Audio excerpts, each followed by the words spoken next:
Tardaca hagah, lal barmaq, zəngülər, gəzişməyə bax. Düş mizrab sevginə, tarın qəlbindən, bir həzin nəğmə ol, ürəklərə ax.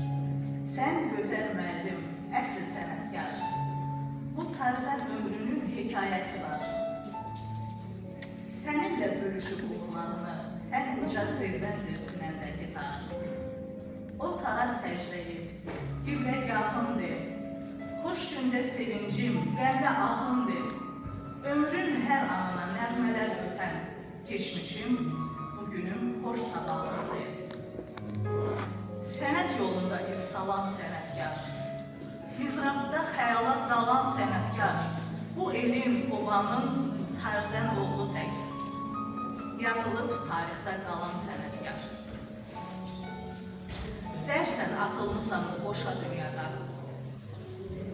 ömrü yaşamadın boşa dünyada. 65 nədir ki, 100 də demirəm, tarın ömrü qədər yaşa dünyada, tarın ömrü qədər yaşa.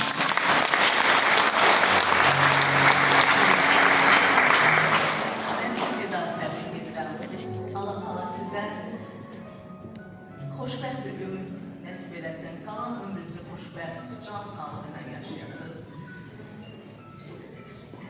Çok sağ olun Sayın. Ben size hediye teklif edeceğim. Tabii ki şairlerin en güzel hediyesi şiir kitapları. Sağ olun. Çok sağ olun. Elbette yani öyle söylediğim ki bizde şiir de var, senet de vardır.